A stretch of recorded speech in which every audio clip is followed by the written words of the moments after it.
Splash. I noticed that I was completely saturated from the rear as I looked down. I was about to have a crucial business meeting. Emma was laughing at me and holding an empty glass when I turned back. "It's because you were dressed so shabbily, so I just sanitized you with beer," she explained. I was having a great time getting up with old acquaintances at this infrequent class reunion. I work at a small manufacturing. Then Emma appeared. Given that her husband will soon take over as director of a large hospital, she appeared to have become even more elegant. But she doused me in beer the moment she saw me dressed for work. "I just sanitized you with beer." Emma laughed loudly and mockingly. "Yes, I also have a plan. Share this with your husband." It must have seemed like a harmless practical joke to her, but she had no idea that this move would have a profound impact on our futures. Samuel is my name. Although my name may seem a little odd, I'm simply a regular person in my early 30s. Despite not having a lot of money, I had a mother who was as bright as the sun and a father who was trustworthy and compassionate. I often forgot about my homework throughout my pleasant childhood, playing with pals till dusk after school. I had my share of teenage rebellion, but overall, my time as a student was very typical.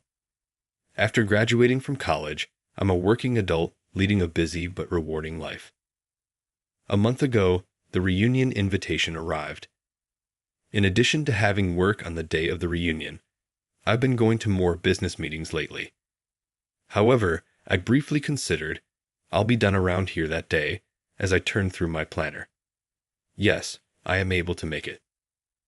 I smiled when I checked that RSVP card's attendance box and the day finally came.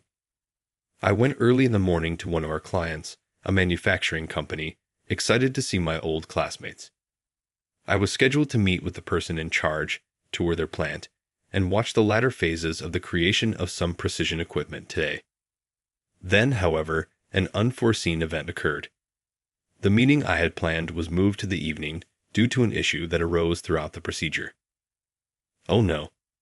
It appears that tonight I will be taking the final train home. Frustrated, I bit my lip. The fact that I might not be able to attend the reunion hurt me more than anything else. I looked desperately at my watch. Perhaps, just perhaps. I mentally estimated the time rapidly. I could still attend the reunion for a little while. There was no time to change, even though I would have loved to dress appropriately. I resigned and wore my job attire to the reunion location. "Hey, it's been a while. What are you wearing?" Observe who is speaking. You've gotten a lot older. You have, indeed. What are people doing these days? I was immediately surrounded by people I knew as soon as I walked into the arena. Since graduation was over 10 years ago, we have all gotten older and put in a lot of effort in our different ways. The girl who used to sit stooped in the corner with glasses had become a breathtaking beauty, and the man who had formerly been the class hero now proudly displayed pictures of his children, his double chin trembling with happiness. Even though our paths had diverged, being together once more instantly transported us back to those times. That's why I was always clicking my tongue in frustration as I thought about the next meeting. What? After that, you have to go to work? Hurry up. I truly thought we would have a great time drinking together. Indeed, it is something, isn't it? I took a big swallow of my tea and smiled wryly. What kind of work do you do, Samuel? One of my classmates, who is currently parenting 2 children, leaned in curiously. Well, hi. Hello, everybody. It's been a while. My response was abruptly cut off by a high-pitched voice. Everyone's gaze shifted to one individual. Sorry, the hair salon took longer than expected. Oh. With a radiant smile, she approached us. My palms started to perspire a little, and my heartbeat accelerated. Are you still as energetic as ever? Additionally, your attire is equally ostentatious. My classmates clustered close, murmuring to one another as they watched her from a distance. Their eyes appeared as frigid as ice, and their voices had a faintly poisonous tone. However, she ignored their looks and walked confidently in my direction while grinning widely. "You seem to be enjoying yourself. Oh, Samuel, is that you?" She tilted her head cutely and talked in a tone as though she had just spotted me. "Hi, long time, no see, Emma." My hands were shaking, but I tried to cover my fears with a grin. No matter how much I tried, I could never forget Emma, a classmate. Everyone in our grade, boys and girls alike, admired her for her lovely beauty and sharp brains. Naturally, I was among those who harbored feelings for her in private. Emma, who may have been conscious of this, always acted elegantly in public and never displayed any imperfections to the teachers, gaining their unwavering trust as a model student. However, that was only her public image. She would ruthlessly look down on anyone she judged to be obviously beneath her, and any attempt to argue back was easily crushed. Thus, we were powerless to stop her and had no choice except to ignore her. She had repeatedly insulted me and my classmates. Emma looked me up and down like she often did, holding a glass of champagne. "By the way, what's with that outfit for a reunion?" She laughed and snorted as she spoke. "I came straight from a job site before coming here." "Well, I guess you're working in a factory of some sort. That's how you dressed." "Well, yeah, something like that." I see, she said with a nod that was obviously patronizing. Then, curious, one of my classmates said, "How about you, Emma? What have you been doing lately?" Emma caught everyone's attention. She smiled immediately, as if she enjoyed being the focus of attention. "You know, I'm currently employed at Sullivan General Hospital as a nurse. The next director is my spouse, who is a doctor who works there." "Whoa. The largest hospital in this region is Sullivan General Hospital, correct? They have the newest medical technology, according to what I recently watched on TV." "Oh, I also noticed that. That's amazing. You got a pretty fantastic one." Everyone's expressions were a mixture of envy and adoration as they continued to exclaim how wonderful it was. As I listened to all of this, I experienced a surge of resentment. Some folks truly receive everything from the gods. Slowly, memories of the past came flooding back. In town, my family owns a small manufacturing.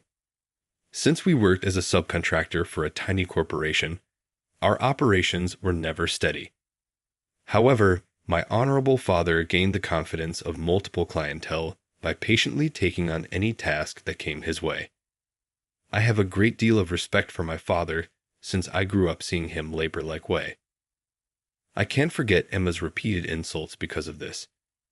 Every time we passed one another, she would throw me a nasty look and call us poor because our family owned a factory. A small group of students would constantly congregate around her like a little entourage. I've had a fear of cramped places ever since I felt like I was living out a nightmare while stuck in a restroom stall. One by one, those memories returned while I spoke with her, and my heart began to race. Emma, however, continued to insult me without understanding what was happening inside of me. Indeed, upbringing does have an impact, doesn't it? She added, laughing so hard she had to hold her stomach. "They say the apple doesn't fall far from the tree, and it seems to be true." "What the hell are you saying?" Emma interrupted me, her comments unrelenting. In the end, people at the bottom stay at the bottom, no matter how hard they try. We're not making any progress with this. I looked at my timepiece. "I apologize, but I must leave now. Hey, our conversation is far from over. After this, I have job." "Oh, so this is what they mean when they say that the impoverished lack time. How depressing." "Yes, I suppose so. See you." Without a second thought, I turned away from her and started for the door. Then it took place. Splash! It smelled like alcohol, and when I looked down, I could see that I was completely saturated from the rear. I turned to see Emma holding an empty glass and frowning at me. "It's because of how dirty you're dressed. So I just used beer to sanitize you. I mean, I'm a nurse, am I not? She started laughing aloud. What the devil? Everyone in our immediate vicinity fell silent in shock. I used a handkerchief to wipe my head and neck while swallowing my despair and rage in turn. So, is this how your hospital sanitizes its staff? By dousing them in beer? Emma raised her well-groomed eyebrows. What just did you say? As though frustrated, she sighed and answered, as if we'd ever do that. Our hospital is a top-notch facility. She proudly flung back her long hair. Sullivan General Hospital serves well-known celebrities and CEOs of leading corporations. Don't group us with others who are as impoverished as you. I had no urge to debate back because of her ridiculous conceit. I understand. Well, I had my own strategy. Yes, you may be correct in that regard. Oh, you pick things up surprisingly quickly. Emma was in a nice mood, so I continued. Inform your spouse that the later meeting is canceled. What? Frustrated, I hurried out of the venue without turning to face the astonished Emma or the now silent room. I was so excited to get rid of my beer-soaked work clothes that I unzipped them as soon as I got home. It was a very important meeting that had been planned for today. The factory would suffer a severe setback if it were canceled. The phone I had thrown on the floor suddenly blasted a loud ringtone. Hello. Hey. I apologize for disturbing you while you were on vacation. No. I should be the one to apologize for having to cancel so quickly. My wife told me about it. Then he became quiet for a while. After the reunion, I had arranged a meeting with Emma's husband, Simon, who works as a doctor at Sullivan General Hospital. Simon talked to me in a strained voice. I'd also like to know what transpired on your end. Was there anything improper that my wife did? Emma hadn't brought up the drink incident, based on his tone. Well, in actuality, piece by piece, I started to convey the problem. Simon didn't say anything at all. And that's why I decided to call off the meeting on my own initiative, because I felt it would be improper to come over smelling like beer. When my explanation was complete, I tightly closed my eyes. Simon was silent for a moment before continuing. This is unbelievable. I sincerely regret the awful treatment you endured. I heard some noise coming from the other end of the telephone. Emma seemed to be close by. They conversed for a while before Simon spoke once more in an apologetic tone. My wife is adamant about personally apologizing to you. Could we come over whenever it's convenient for you, if that's okay? What are your thoughts? I granted their request, but I didn't think Emma would be so quick to express regret. Consequently, Emma and Simon visited me a week later. Be sure to offer a sincere apology, Emma.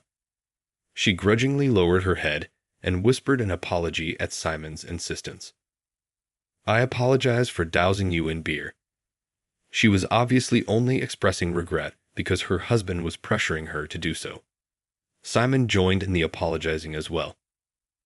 I deeply regret my wife's incredibly impolite actions. Yes, I have had to bow my head innumerable times, but I rarely find myself on the receiving end of the circumstance. I paused for a second, not knowing how to respond. Well, so about the business deal, how do you feel about it? Simon then raised his head and gave me a beseeching look. This man, who would go on to become the head of the prefecture's biggest general hospital, was bowing to me for a reason. I took over my father's factory after working there for roughly 3 years after graduating from college. Rapid market changes over the last 3 decades have had a direct influence on our factory, causing it to enter a crisis. Despite my father's repeated assurances that I wasn't required to take over the plant, I had already made up my mind. In order to get stronger and avoid being outdone by my father or the craftsmen, I had previously joined a certain equipment maker. As president, I put all of my energy into harnessing the abilities I had developed over the years to create screws with unmatched precision. Needless to say, screws are essential to the construction of any machine. A single screw flaw might quickly erode confidence and cause the factory to suffer a significant loss. I wanted the screws we produced to benefit people and society. In light of this, my coworkers, and I put up a lot of effort, occasionally even crying with annoyance. But in the end, we were able to create the best screws. Our factory screws became highly regarded, and we now often work with a renowned space rocket development company. Orders continue to come in, and the plant has never been busier. Our firm now manufactures spinal implants for patients with spinal injuries, and we have agreements with a number of producers of medical equipment. Along with other state-of-the-art medical equipment, Sullivan General Hospital was thinking about introducing these spinal implants because they have also garnered a positive reputation. Due to careless management, his hospital had capitalized on its status as the biggest in the prefecture and suffered financial losses for several years in a row. Simon could feel the strain. If he couldn't help them overcome this shortfall, even if he were appointed director, the hospital's reputation would suffer, and at worst, the employees might wind up homeless. He was aware that he needed to stay away from this at all costs. Please, please, please. Sullivan General Hospital's future is at stake. Simon dropped on his knees and bowed so deeply that his forehead nearly touched the ground. Emma was temporarily taken aback by her husband's desperate act. I dropped to my knees and touched his shoulder. Please lift your head, Simon. When Simon raised his head, tears welled up in his eyes. It is my duty as president of the company to safeguard my factory and its workers. We're in the same boat in that regard. Emma was standing next to him when I looked over at her. People always exclaim, "That must be tough," when they learn that I work in a factory, as if it were a given that being employed in a factory equates to being impoverished. I detest that. For many years, factories have served as the foundation of economic growth. I noticed that I was holding on to the hem of my work clothing. These work outfits are something I'm really proud of. Come on. Simon whispered my name while nodding to himself as though he had made up his mind. Then he got to his feet. Emma's expression was confused when he spoke to her. Your ludicrous actions caused this entire mess, didn't they? How come? Yes, but you're such a spoiled brat who causes trouble. I've been the one bowing my head like this, Emma, so you're living this privileged life. But today is the last day of that. His eyes were as frigid as ice as he stared at her. I can no longer bear to live with you. I'd like a divorce. What? Simon's expression stayed the same, but Emma was stunned by her husband's sudden statement. Isn't divorced a little excessive? I'm giving these spinal implants everything I've got. I can't afford to endanger the hospital any further in my capacity as director. She created this situation, so I'm divorcing her. I swear, Simon, I'll change. Being the director's wife, I'll try my hardest. And who do you believe you are deceiving? Emma made a frantic plea, but Simon dismissed it coldly. I was a fool for letting appearances fool me. I learned the lesson the hard way because of this occurrence. Don't bring me any lower. Now leave. No. Emma was dismissed by Simon as though she were a burden. I never imagined things would end this way, but after receiving a complete apology, I assumed that all could be settled by completing the contract later. The sharp contrast between Simon's behavior toward Emma and my first impression of him left me feeling something I couldn't quite describe. We eventually finalized the deal with Sullivan General Hospital, and the arrival of a sizable new order inspired our production. After overcoming its financial difficulties, the hospital's reputation as a facility for receiving state-of-the-art care started to grow. In the medical community, Simon was also establishing himself as a competent director. Shortly afterward, I received word that Simon and Emma had finalized their divorce. One day, a few months later, my hectic schedule finally relaxed, and I was humming a song as I strolled through the hip neighborhoods. Then I noticed a well-known face coming. I tried to act as though I hadn't noticed, but our eyes locked in panic. Hello. I remained silent. I was unsure of how to carry on the conversation when I abruptly realized that Emma had gone through a divorce. So, it's likely that you were making fun of me behind my back. How come? I didn't know what she was discussing. That's just what it is. By that, what do you mean? Emma smiled at herself as she spoke. It truly irritated me. Despite your lack of wealth, you were constantly grinning, acting goofy, and appearing content. I simply could not bear it. You seemed happy than me, but why? I had more than you did. I was furiously enraged by that. I wanted to think that putting you down made me happier. Looking back, I realized how immature I was. I apologize, even though I know it's insufficient. Emma. I thought she would launch into another tirade of patronizing comments, but she appeared oddly quiet. She brought up something from so long ago, which surprised me. Before I knew it, I had been blurting out, "You always seem to have a lonely look on your face too, back in our school days." What? I wanted to open out because of her surprising response. Emma, you've always had my admiration, but I doubt you ever realized it. Emma, the daughter of a small-town manufacturing owner, had always seemed to me to be more brilliant than everyone else. She was exceptionally cute, top of the class intellectually, athletically gifted, and the daughter of a well-known local hospital. Not just in our class, but throughout the entire grade, she soon rose to the top of the popularity rankings. At least one boy would have admired her. That's why I couldn't get rid of the sporadic expression of loneliness on her face. Perhaps she endured innumerable hardships that we are unable to comprehend. Emma was constantly surrounded by a large number of friends and classmates. Yet it's possible that she never felt content. Emma sank into a glum stillness as she listened to what I had to say. We were silent for a time. Her eyes were downcast as she mumbled, "Being ordinary is a precious thing." It was simply assumed that since I was a doctor's daughter, I would also become a doctor. Although I truly detested studying, I had no choice but to do it. Additionally, it would constantly chastise me any time my test results were marginally worse than previously. They never gave a damn about my feelings. Everyone in the area knew Emma's father as a warm and welcoming physician. A cold breeze seemed to sweep through my heart when I recalled his kind manner during consultations and knew that looks could be deceiving. The same was true of my classmates. They would go out of their way to compliment me simply because I was the doctor's daughter. It was absurd. Therefore, you couldn't rely on anyone. Yes, it is correct. I think my ex-husband wasn't like that because of this. Emma's face was dripping with tears, though maybe because she had released everything she had been suppressing. As the director's wife, I was instructed to understand my role, that nurses should follow orders, and that doctors are superior. I was merely an accessory to flaunt, in his opinion. I no longer have faith in anyone.